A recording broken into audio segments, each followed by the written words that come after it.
कितनी लेट हो गई। ये स्टेशन भी पूरा खाली है। ज्वाइनिंग के पहले ही दिन में लेट हो गई। अब पता नहीं क्या होगा। मन ही मन बड़बड़ाते हुए रोशनी स्टेशन से बाहर निकलती है, लेकिन बाहर एक भी रिक्शा या ऑटो मौजूद नहीं था कि तभी उसकी नजर एक ऑटो पर पड़ती है। रिक्शा, ओ रिक्शा वाले भैया, दीनदयाल हॉस्पिटल चलेंगे? मैडम, इतनी रात गए, वो भी वो अस्पताल में? ना बाबा ना, मैं तो नहीं जाऊंगा। अरे डबल पैसे ले लेना, अब जल्दी चलो। ऐसा कहकर रोशनी जबरदस्ती उस ऑटो में बैठ जाती है। थोड़ी देर बाद वे लोग हॉस्पिटल पहुंच जाते हैं। लो मैडम, आ गया आपका अस्पताल। अब जल्दी से पैसे दे दो, मैं चलूं। रोशनी से जल्दी जल्दी पैसे लेकर ऑटो वाला घबराकर वहां से भाग जाता है। अजीब आदमी है। चलो कोई बात नहीं, कम से कम पहुंच तो गए। रोशनी हॉस्पिटल के अंदर जाती है। एक्सक्यूज मी, कोई है क्या यहाँ? जी मैडम, कहिए। अब मैं रोशनी, आज मेरी ज्वाइनिंग थी। एक मिनट मैम, मैं चेक करके बताती हूँ। हॉस्पिटल की डायरी में रोशनी का नाम चेक करते हुए वो रिसेप्शनिस्ट अजीब तरीके से घबराने लग जाती है और डरते हुए बोलती है, मैडम आज आपकी ड्यूटी मुर्दा घर में है। तो इसमें इतना घबराने की क्या जरूरत है? आप प्लीज मेरा सामान मेरे रूम में रखवा दीजिएगा। ऐसा कहकर रोशनी मुर्दा घर की तरफ बढ़ने लग जाती है। जैसे जैसे रोशनी उस मुर्दा घर की तरफ बढ़ती जाती है, उसे अपने पीछे किसी और के कदमों की भी आवाज सुनाई देती है, लेकिन पीछे मुड़ने पर वहाँ कोई नहीं होता। रोशनी को ये सब कुछ थोड़ा अजीब तो जरूर लगता है, लेकिन फिर वो इस बात को इग्नोर करके आगे बढ़ती है। रोशनी के पहुँचते ही अपने आप ही उस मुर्दा घर का दरवाजा खुल जाता है। लगता है हवा से अपने आप दरवाजा खुल गया। उस मुर्दा घर में सन्नाटा पसरा हुआ था। चारों ओर सिर्फ लाशें ही लाशें थीं। अचानक पीछे से उसे किसी बूढ़े आदमी की आवाज आती है। कुछ चाहिए क्या मैडम? मेरा नाम रोशनी है, मेरी आज ही ज्वाइनिंग हुई है और इस मुर्दा घर में मेरी ड्यूटी पड़ी है। इसके बाद वो उस बूढ़े आदमी से सारी डिटेल्स लेने लग जाती है। वो बूढ़ा आदमी बिना पलक झपके उसे सारी जानकारियां देता चला जाता है। रोशनी को उसका ये बर्ताव अजीबोगरीब लग रहा था, लेकिन फिर वो इस बात पर ज्यादा ध्यान नहीं देती है और अपने काम में लग जाती है कि तभी वहाँ एक नर्स आती है। मैडम, मैं स्नेहा, आपकी असिस्टेंट हूँ। ओके स्नेहा, लेकिन अब मुझे तुम्हारी जरूरत नहीं। उस ओल्ड-मैन ने मुझे सारी डिटेल्स दे दी है। आप किसकी बात कर रही हैं मैम? अरे वही, इस मुर्दा घर के केयरटेकर की, जो अभी तो यहीं था। अरे कहाँ गया वो? ये सुनकर वो नर्स घबरा जाती है और जल्दी जल्दी रोशनी को खींचकर उस मुर्दा घर से बाहर ले जाती है। अरे अरे अरे अरे, ये क्या कर रही हो? मैडम, आप अभी नई आई हो, इसलिए आपको नहीं पता। उस मुर्दा घर में एक भूत रहता है। व्हाट? भूत? अरे भूत भूत कुछ नहीं होता। आप इसे मजाक मत समझिए मैडम।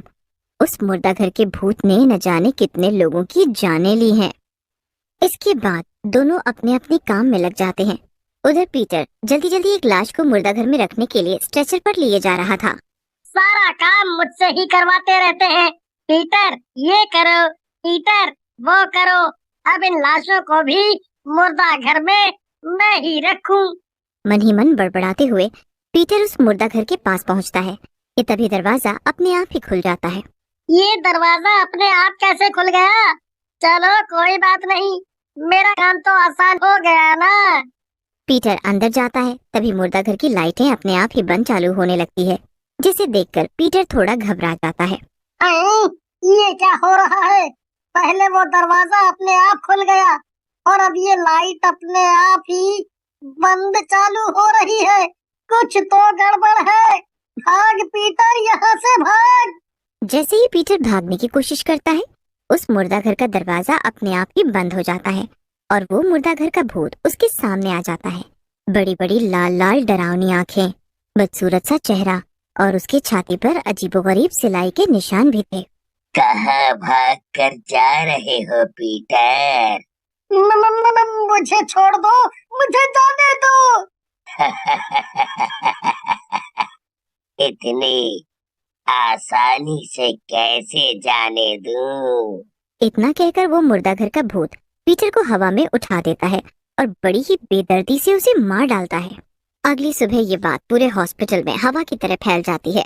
हॉस्पिटल के सभी लोग पीटर की मौत की खबर सुनकर बहुत ही ज्यादा डर जाते हैं।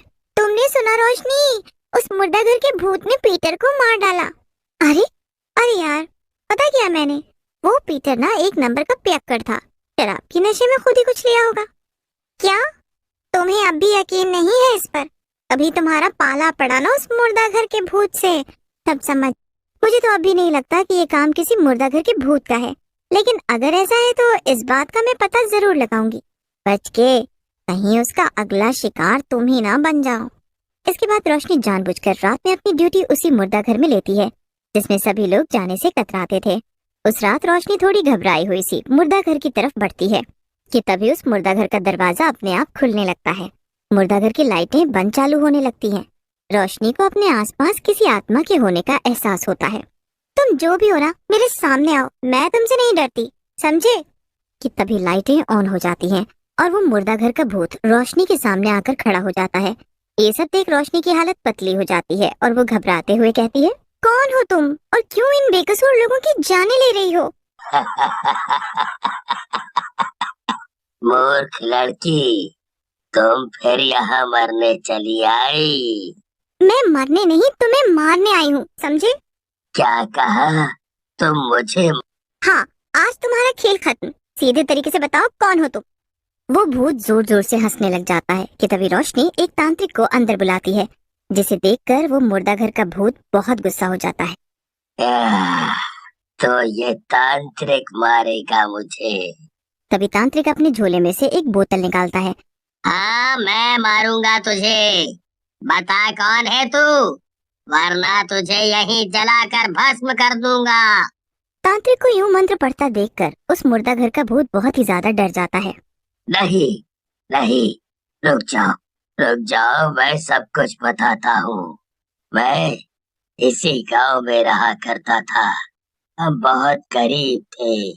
एक दिन मेरी तबीयत बहुत ही ज्यादा खराब हो गई, इसलिए मेरी पत्नी शांति ने मुझे इस हॉस्पिटल में भर्ती करवाया।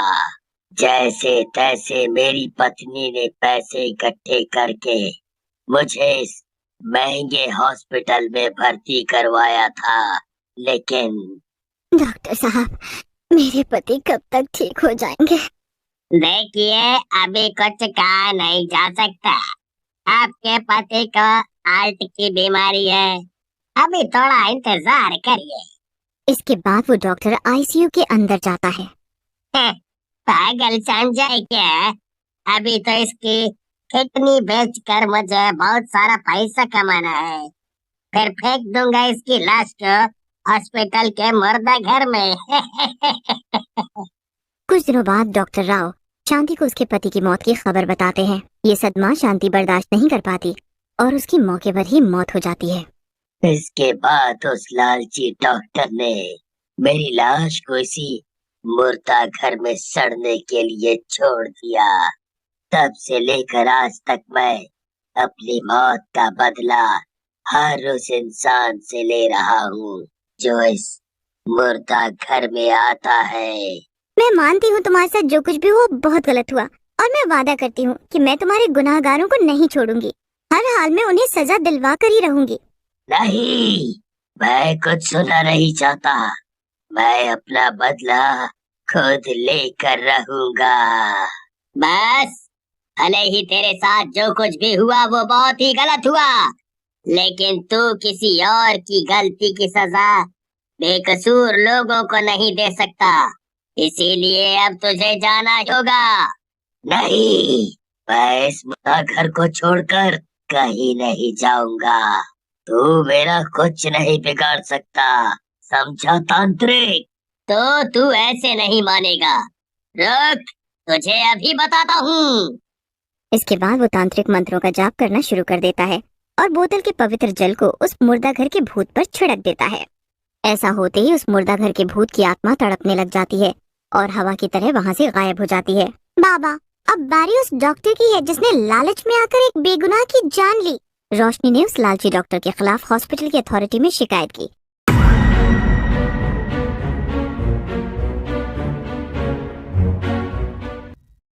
इमरान एक ब्राइट स्टूडेंट के साथ एक ग्रेट सिंगर भी है। इमरान को सिंगिंग का बहुत ज्यादा ही शौक है। इमरान की एक क्लोज फ्रेंड का नाम रेखा है जिसे वो बहुत ही ज्यादा पसंद करता है। इमरान रेखा के साथ डेटिंग पे जाता है और उसे प्रपोज करने का सोचता है। नर्वस होने की वजह से वो रेखा को प्रपोज नहीं कर पाता, इसलिए इमरान रेखा से फोन पे बात करता है। रेखा इमरान को अपने घर पे बुलाती है। रेखा के घर पे जाने के बाद इमरान देखता है एक जैसी दो रेखा है, यानी वो दोनों ट्विंस हैं। दोस्तों, क्या आप दोनों ट्विन सिस्टर को देख के बता सकते हो इन दोनों में से ओरिजिनल रेखा कौन है? सोचिए और कमेंट में बताइए। इन दोनों में से इमरान की गर्लफ्रेंड ऑप्शन 1 है जिसके हाथ पे टैटू बना हुआ है। दोस्तों, क्या आपने भी टैटू की वजह से पहचान लिया था? अपना जवाब कमेंट में बताइएगा।